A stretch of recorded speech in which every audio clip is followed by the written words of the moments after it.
Ladies and gentlemen, good day and welcome to the Orient Electric Limited Q4 FY26 earnings conference call hosted by Ambit Capital. As a reminder, all participant lines will be in the listen-only mode, and there will be an opportunity for you to ask questions after the presentation concludes. Should you need assistance during this conference, please signal an operator by pressing star then zero on your touchtone phone. Please note that this conference is being recorded. I now hand the conference over to Mr. Dhruv Jain from Ambit Capital. Thank you, and over to you, sir. Hello, everyone. Welcome to Orient Electric's 4Q FY26 earnings call. From the management today, we have with us Mr. Ravindra Singh Negi, Managing Director and Chief Executive Officer, Mr. Arvind Vats, Chief Financial Officer, and Mr. Sambhav Jain, Head of Investor Relations. Thank you, and over to you, sir, for your opening remarks. Thank you, Dhruv, and a very good evening to everyone, and a warm welcome to Orient Electric's Q4 and full year FY26 earnings conference call. Thank you for joining us today. I will begin by outlining the operating context for the quarter, followed by our performance highlights and key actions that we executed during this period. During the quarter, industry's operating environment was primarily affected by persistent commodity inflation, ongoing labor shortage, and gas supply disruptions resulting from the West Asia crisis. Additionally, a softness in demand emerged coinciding with the unseasonal rains, leading to a slow start for cooling categories. Elevated channel inventory prompted dealers to approach replenishment with caution. These challenges are expected to remain important factors to monitor going forward. Amid this unprecedented situation, we delivered a double-digit revenue growth in Q4 and further improving our EBITDA margins. Revenue from operations stood at 948 crores, up 10% year-on-year, supported by broad-based momentum across our portfolio. This performance reflects a disciplined execution of One Orient approach, anchored in our three-wall strategy that focuses on multiple growth avenues while extracting synergies from our established ecosystem, underpinned by premiumization, innovation, diversification, and operational discipline. Importantly, our diversification engines continue to scale, improving the quality and resilience of growth across both lighting and ECD portfolios. Lighting and switchgear remains a structural growth engine, delivering 16% year-on-year revenue growth, driven by distribution expansion, portfolio premiumization, and steady market share gains in consumer lighting. The consumer lighting business witnessed a double-digit growth with a meaningful improvement in volume to value conversion. Our share of high-value luminaries expanded to 68% versus 63% last year, supported by strong traction in key premium categories.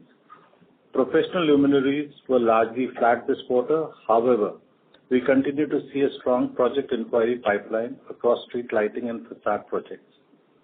Our emerging growth engines, switchgear and wires, scaled well, delivering high double-digit growth.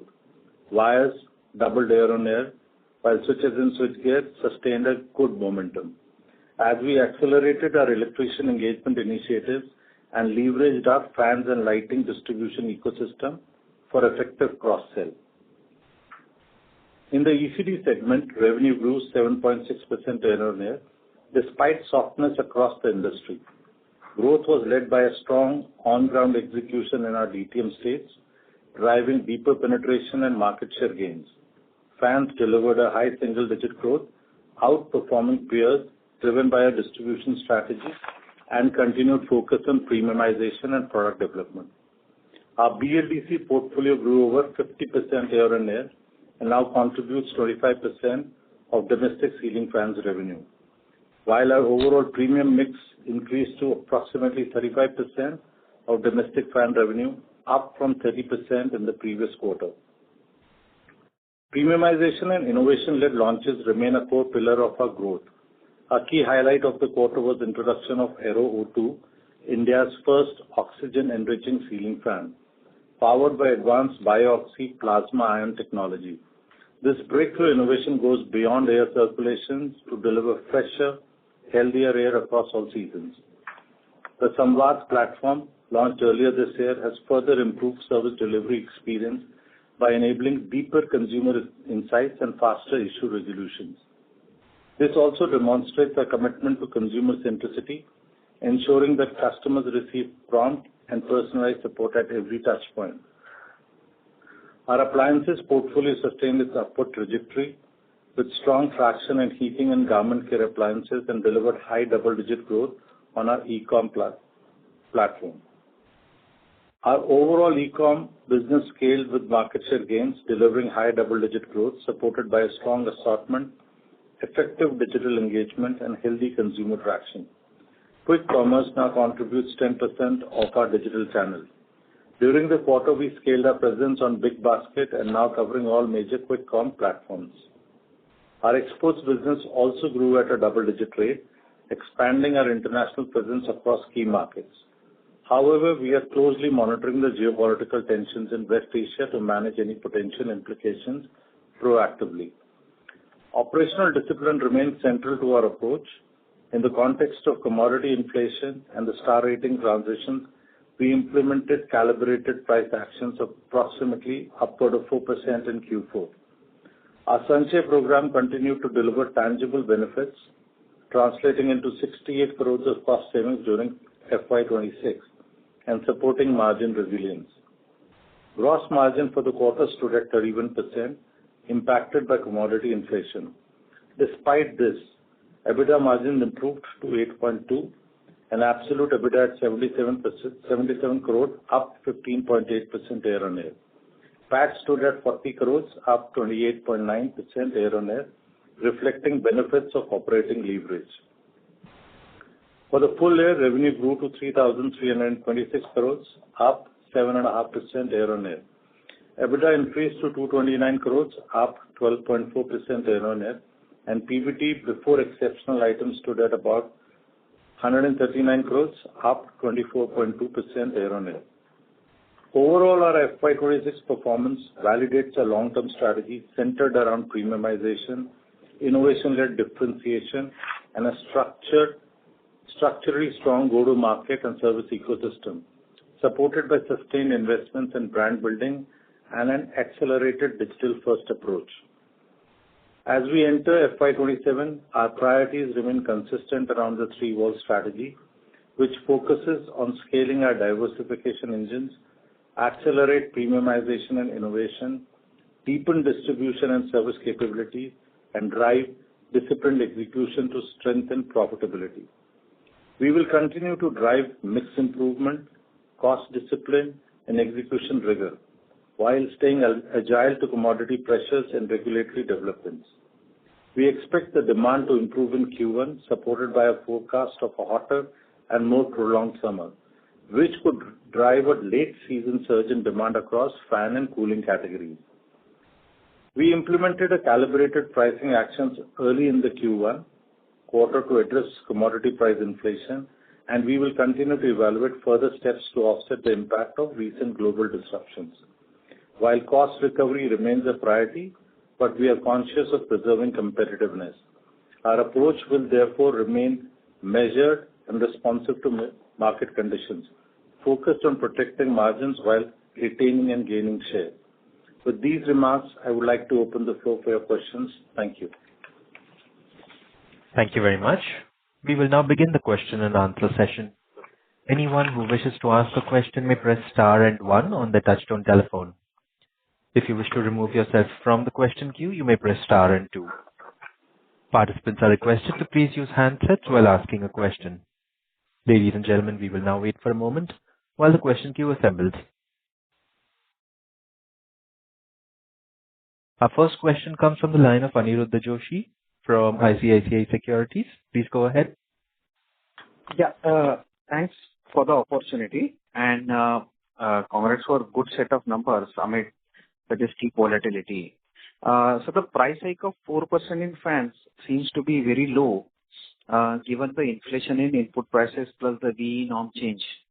So how much more price hike is required to pass on the entire incremental cost burden? Question number one. And secondly, you have mentioned about market share gains in fans in the presentation. So if you can give more color on that, means whether the market share gains are in like the ceiling fans or BLDC or Innovate TPW and or overall, and any region-wise color also, if you can give either the direct market, whether we have gained or other markets we have gained. So that will be helpful. Yeah. Thanks, sir.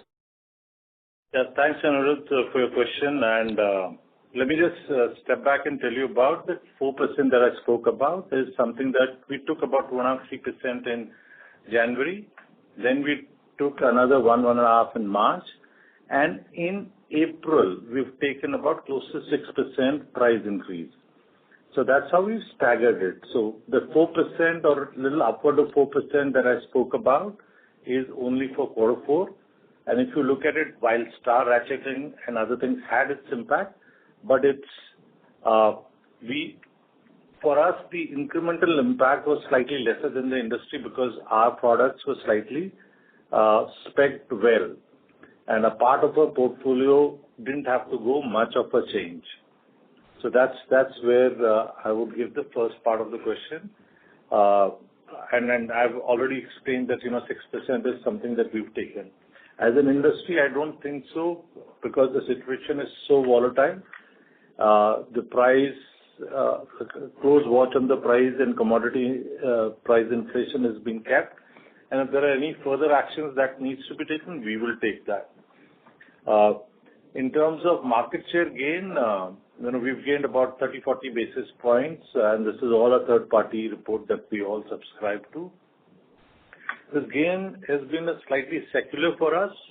If you look at it in our portfolio and our efforts, it's not that we've just driven BLDC in ceiling fan and we've not upgraded our portfolio on exhaust or TPW.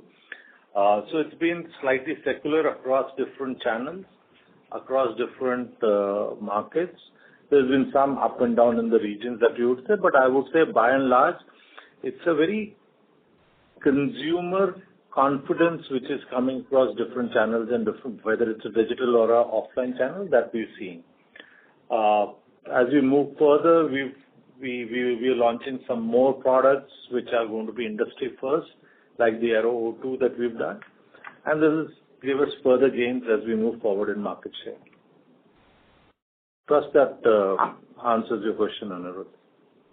Yeah, sir, this is very helpful. Many thanks.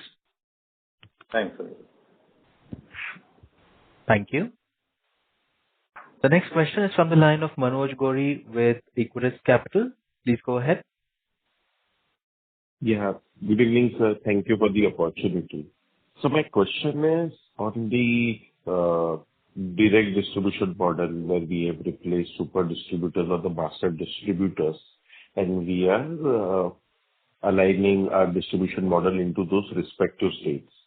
How the progress has been during the year, if you can quantify with few examples for a couple of states, how the growth has been versus earlier, and probably if you can highlight if the entire benefit has been seen or we expect some more benefit to kick in during FY27 also from this market.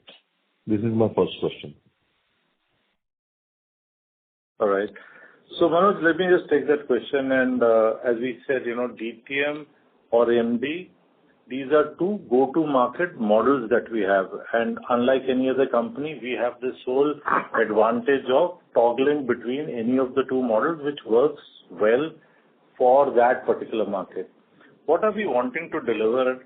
We are wanting to deliver a deeper distribution. We are wanting to deliver a better connect with the retailers. We are wanting to do premiumization. We are wanting to establish a better consumer service and a centricity, resulting in a volume, value, and a market share gain. So wherever we are seeing this, we take a model and that works well there, we continue with it. So it's never going to be either a DTM or a MD, it's going to be a balance of both, provided either of the model delivers what the expectation on these few parameters that I spoke about. Last year we did Pune and Vidarbha belt. So that market has been doing well, and now as we enter into the season, we'll see the real benefits of our DTM there. Otherwise, for all the markets that we've gone and done DTM, we're seeing traction, and I said, they've grown well in quarter 4 also. We don't disclose market by market growths, but by and large, I can tell you that these are the markets where we're getting market share gains and we're growing faster than the industry. Okay. The second question is, so even if you look at our discussion has been revolving around fans, lighting, which have been our core product categories. And historically, we have entered into many new categories like air coolers or even wires or even appliances like mixers, water heaters and all. If we look at relatively, I am sure like even you would agree to that the progress has been slow as compared to the traction that we have built in fans and lighting.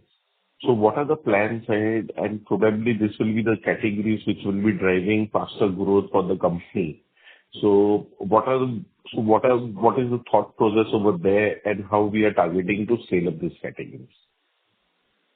So Manoj, I don't know whether we've met and I've spoken to you in person or not. We've always now said, there is a 3-wall strategy and a diversified portfolio approach. We are dialing up all parts of our business and looking at either the specifier or stroke a go-to-market for that specifier, which could be a contractor, electrician, or architect or interior designer, or end consumers. So we are looking at all 3 parts of the business. We start scaling up switchgear, switches, and wires, and we're seeing a large traction there. We've spoken about high double-digit growth that we're seeing. For us, we've simplified our portfolio in appliances, and we're very much focused on appliances which gel with our electrical trade. So we've grown by a very high double-digit, gained market share across different channels in water heaters, in heating categories, and some of the garment care categories. So while we look at appliances at an overall value and then pass our judgment on it, but these are parts of those that we're driving well. So from an overall perspective, we're taking not just one approach of driving fans only, or one demonstrated success that we've shown in lighting. We're saying different parts of our businesses will be driven because the end consumer or the link to the end consumer is different, and that's how we've been driving. So maybe in one of the conversations next time we meet, I'll explain to you in detail about our 3-wall strategy. Awesome. Thank you and all the best. Thank you, Manoj. Thank you. Ladies and gentlemen, to ask a question, you may please press star and 1. Our next question is from the line of Love Gupta with Countercyclical Investments. Please go ahead. Hello, sir. Thank you for the opportunity. So firstly, I wanted to understand why our working capital days have increased. It's gone up to over 30 days from 23 days last year. So what was the reason for the same? And secondly, we had guided for double-digit margins over the next 6 to 8 quarters, but we have been unable to achieve the same. So what was the reason for the same, and when can we expect to reach double-digit margins? So let me just tell you about the working capital. If you look at it, there's been a little bit of inventory that we've built up, and our payables have gone up a little bit. So overall, if you look at it, that's where the reason for our working capital days going up. Largely from a perspective that we were building up, we saw the disruptions in supply, and that's why we were building up a little bit of inventory for us. So that's on the working capital. The other is in terms of, sorry, can you just come and repeat the question? Double-digit EBITDA. Okay. Yeah. Sorry, on the double-digit EBITDA. So look, we've always given a guidance of saying, look, 32 to 34% should be our gross margin. Given the sudden impact of West Asia conflict, given the sudden supply disruption and an immediate commodity price increase, we couldn't, and none of us in the industry could take a price increase in March. And all of that, the calibrated increase has happened in the month of April. So it's impacted our gross margin, I would say about 150 basis points. Overall, if you look at it, there's been a lot of effect on our cost measures that we've taken. Our operating EBITDA has improved by almost 40 basis points to 8.2, and hence we are committed towards our path to 10 double-digit margin. So that's what I can tell you. It's been a very challenging environment, but yet in that challenging environment, we've improved our EBITDA margins. So can we expect to reach those levels once the situation starts to normalize and supply chain is efficient again? Given the commodity inflations to subside and supply disruptions to go, from a structural perspective, we are trending towards a double-digit margin, and our actions, our cost discipline, our execution rigor, our multi-engine growth, all that is sinking in well to take us there, provided some of these unprecedented, unanticipated surprises don't come and hit the industry the way it has hit the industry now. But given that also, we've improved our EBITDA margins by about 40 basis points. And sir, could you quantify what was the price hike taken this quarter across our portfolio, and if there are any further price hikes planned? So I just said I responded back to Anirudh, and we've taken about approximately 6% price increase in fans, about 6%, little over 6% in lighting. So by and large, even in switchgears, we've taken about 6%. Wires is, literally almost every 15 days, 3 weeks that we've been taking price increase. So we are very conscious of the fact that beyond a certain point, there has to be commodity price inflation that needs to be passed on, and we've done it in a calibrated way. And sir, lastly, just... Sir, sorry to interrupt. We request you to please rejoin the queue if you have any further questions. Thank you. Our next question is from the line of Saumil Mehta with Kotak Asset Management Company. Please go ahead. Yeah, thanks for the opportunity and congrats on a good set of numbers, Mr. Negi. A few questions from my side. In terms of the project Sanchay, obviously we've seen significant cost benefits over the last 2 years. This year also is about 68 crores. Do you believe the large part of the cost efficiency is behind us? And within that 68, can you broadly classify how much is material and how much is outside of material in terms of cost savings? So, Saumil, thanks. We've started this Sanchay program about 3-4 years back.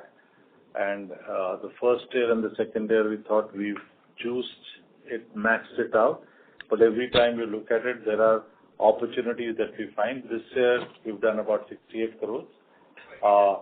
And there are multiple levels that we look at it. There are VAVs that we do in the product. There are renegotiations that we do. And there are process re-engineering that we do.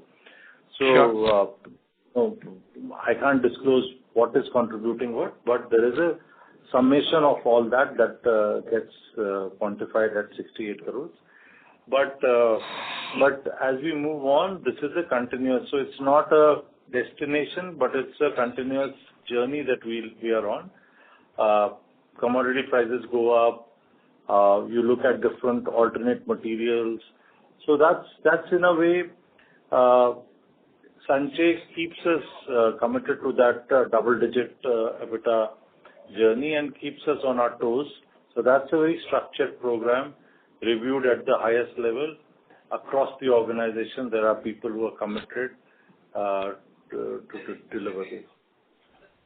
Okay. My second question is with respect to the ECD.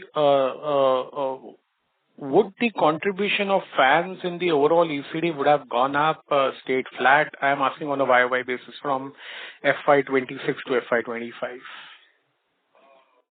FY25. Would be by and large in the same range for ECD in the fan. Okay.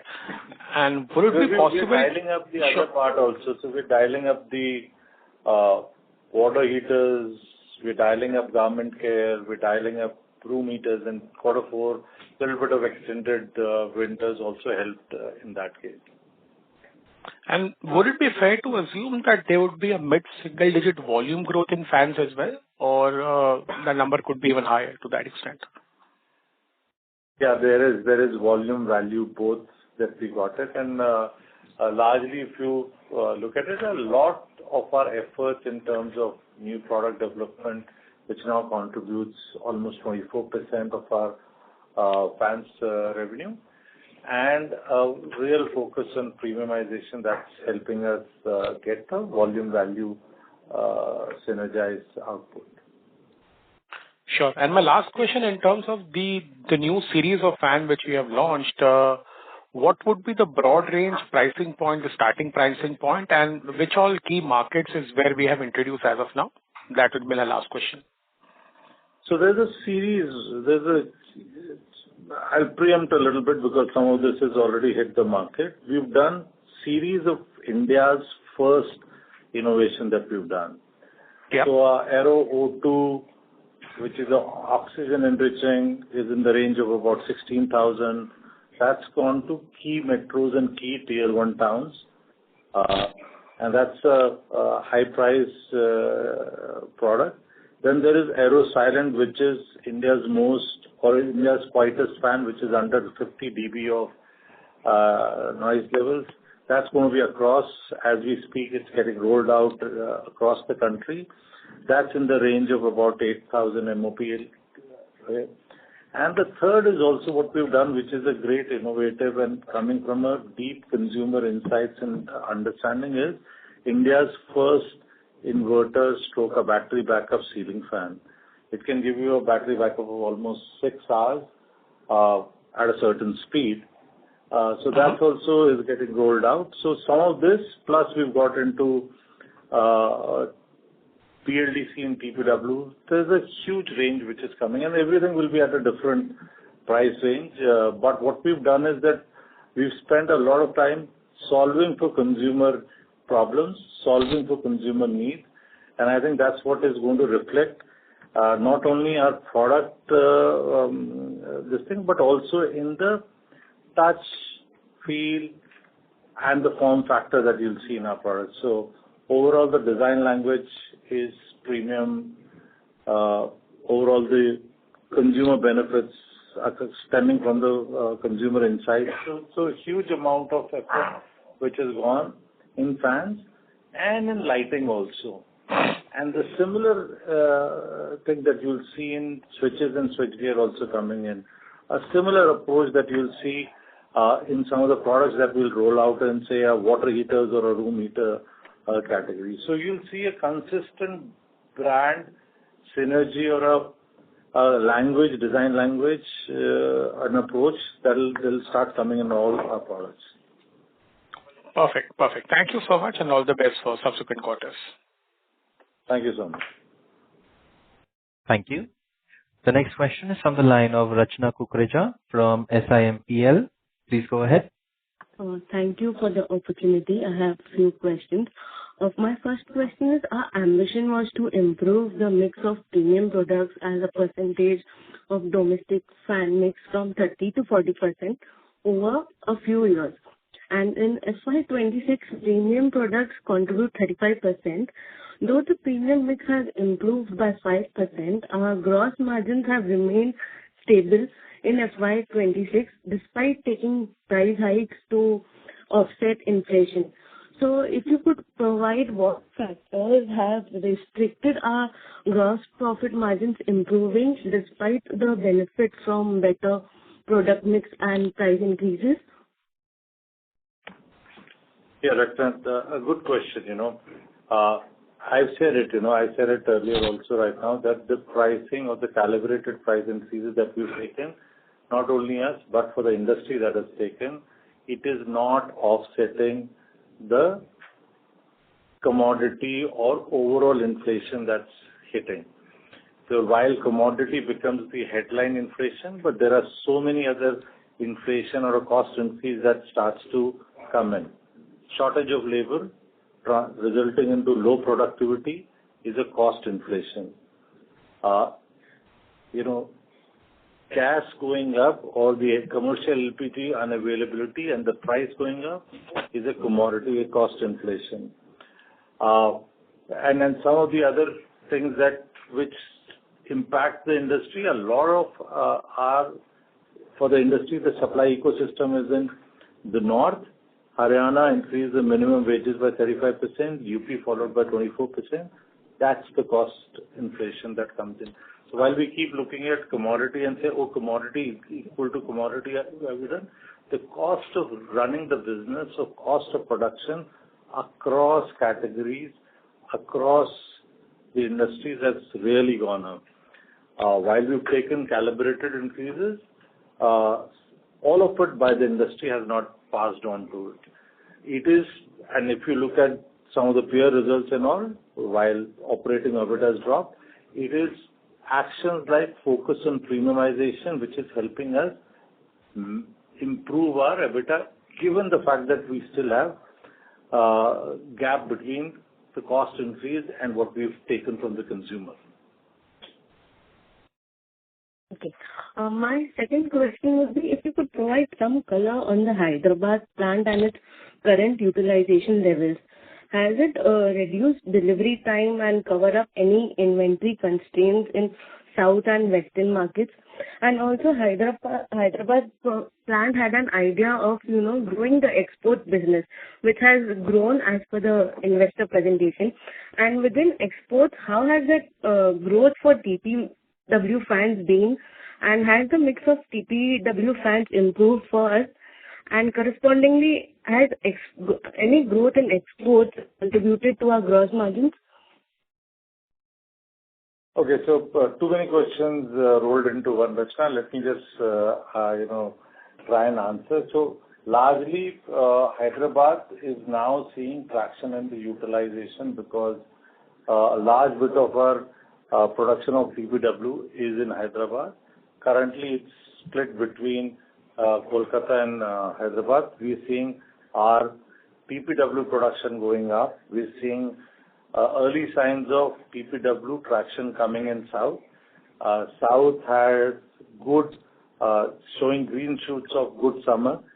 So too early to say, too early to conclude, but that's where we're seeing the traction happening. Exports has done well. We've grown by double digit on exports. TPW is a significant part of exports, but exports is also a large part on ceiling fan. So, and we do both from Hyderabad. Moving forward, it will be a good hub for us to, continue to produce for export markets. So overall, we're seeing benefits of Hyderabad being there, the factory being in Hyderabad. It also solves for a large part of our logistics cost and speed to market much faster than having a factory either at Faridabad supplying or Kolkata supplying to South. Okay. One last question. Sorry to interrupt, ma'am. We request you to please rejoin the queue if you have any further questions. Thank you. Our next question comes from the line of Natasha Jain from Phillip Capital. Please go ahead. Thank you for the opportunity and congratulations, sir, on a good set of numbers given an extreme volatile market. So 3 quick questions. One, I wanted to understand, so fans is not as much a seasonal product as, say, a room AC. So on that lines, could you help us understand what is the broader revenue split for fans on a 4 calendar quarter basis? Okay, so if you look at it, and you could look at this data from a absolute consumer angle first, and I think that's where we need to look at it, and not from a primary perspective, because those two could have a different cycle. From a consumer angle, about 45% of the offtake happens between 1st March to the end of June. That's the consumer cycle. 55% of it happens in the balance of the year, and it could vary, from region to region. If you look at it from a 4-quarter, it is not a very uniform from a primary perspective, because then you mirror the cycle of production, mirror the cycle of trade loading. So those may not be the ideal comparisons to do. In between, around Diwali time, you get a little bump in consumer offtake again. But otherwise, depending on whether you're doing a first-time buy or you're looking at economy gets little skewed related to season. But when you look at premium and into some of the categories like BLDC, they are far more linear. They're far more consumer offtake happens because of upgrades and renovation. So that is far more linear. But from a consumer angle, 45% happens between March to June. That's helpful, sir. Thank you. Second question, could you also throw some light on the channel inventory for cooling products? Given that summer has actually picked up only from, say, mid of April, are primaries as fast as the secondaries? Unfair for me to give you a real live quarter one update, but quarter four, obviously, the build-up happens. So there's a build-up that happened, but I don't think so the build-up happened dramatically higher than any normal year. So quarter four, the build-up wasn't abnormal. It was a normal build-up. Quarter one, as we speak, there were a period of good 2 weeks where there were extreme heat in the north and the south. As we speak, there is south which is going through heat, parts of west which is going on. For last few days, north is a little cooler than what it is expected. But I won't comment on here and now data on primary and secondaries right now. But whatever we can read about Super El Nino, this could see a little late surge in summers also, and a little more prolonged summer that we could see. So keeping our fingers crossed, so hopefully should be a good summer. Got it. And sir, one last question. Given almost all industries are facing abnormal cost headwinds, and summer also, it was half there, half not there. Sometimes it rained and sometimes it didn't. So is it fair to say that at least calendar 26 will be a year of, say, protecting margins rather than improving? And on that note, we closed FY26 at 6.9 consolidated EBITDA. Any kind of guidance that you could give us for 27 as well? Thank you. So I would put, FY26 in two halves. The H1 was a real washout.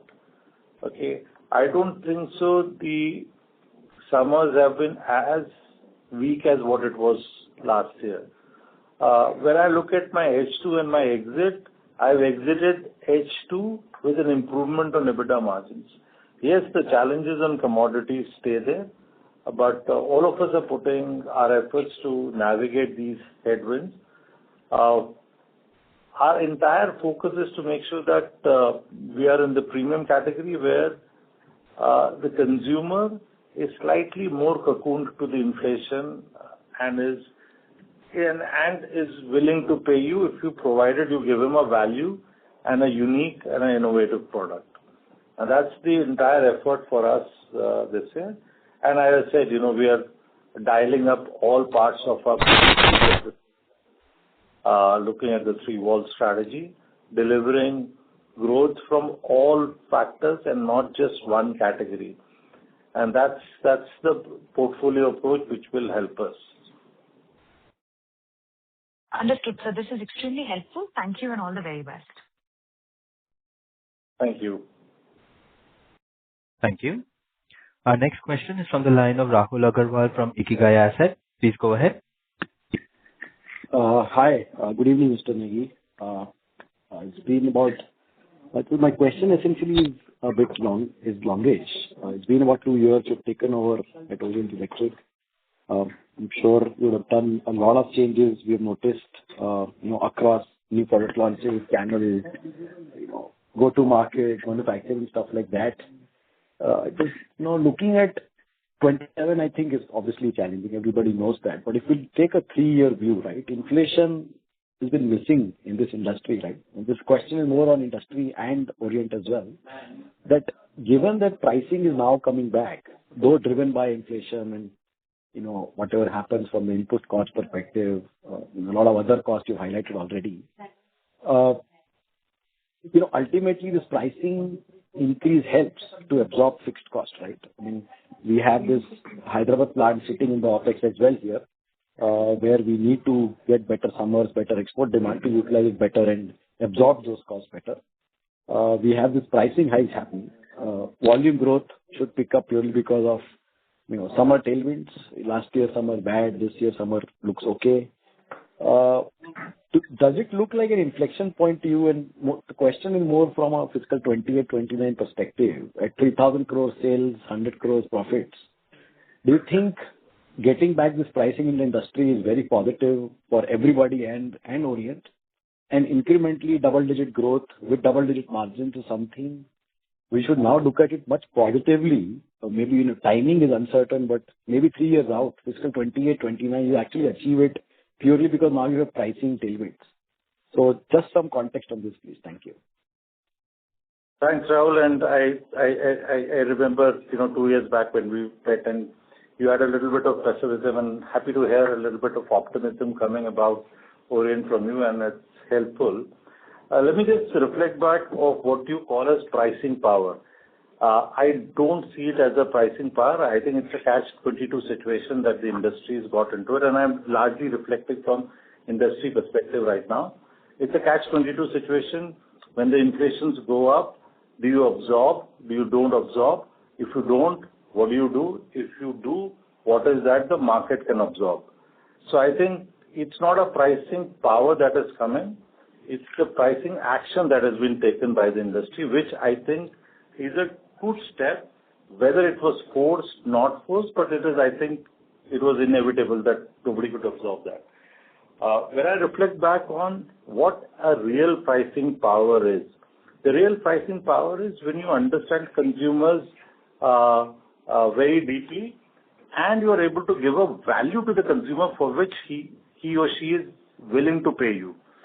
The effort in Orient over the last few years has been to understand consumers, become a far more consumer-centric organization, design, develop products, not just for basic functionality, but satisfy the need of a consumer for either a design output, which is taking care of the lifestyle need, or a solve for the tech need that the consumer has. So I think not just fans, across all categories we've been able to do this. We should catch up and I should take you through our thinking on the 3-wall strategy. And hence, once you hear that, maybe you'll be far more optimistic about our journey towards 5,000 crore and a double-digit EBITDA there. But we seem to be on the right trajectory, but a lot more to do from a consumer expectations and fulfilling the consumer expectations, and a lot of white spaces to cover, as I can say this. Got it, sir. And to clarify, I mean, fiscal 27 margin retaining or increasing margin is going to be a function of a lot of things, how things move forward. But currently, the price hikes you've mentioned across categories, are those enough to take care of the spot pricing of input and other materials? Is that we should assume that? It is not.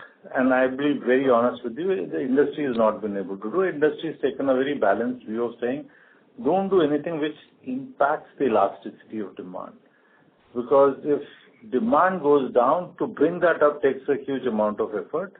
So a huge amount of effort will go towards bringing cost discipline to offset that gap. And that's what I think over the last, if you look at our cost structures and cost movement, you will see some bit of cost discipline coming in our numbers. That's what we'll continue to do. But if the commodity continues to do this and we are forced to take a calibrated price increase, we will not shy away from it.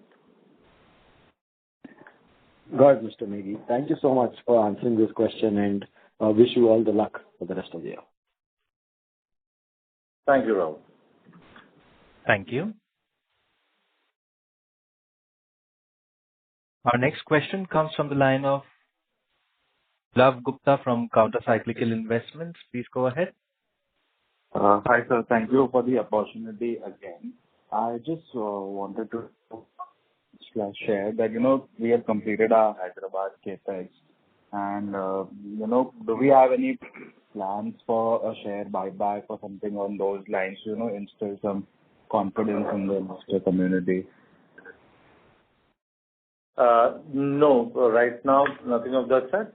If we have anything, we'll come back and talk about it. All right. Thank you. Thank you. Ladies and gentlemen, we will take that as our last question for today. I would now like to hand the conference over to the management for closing comments.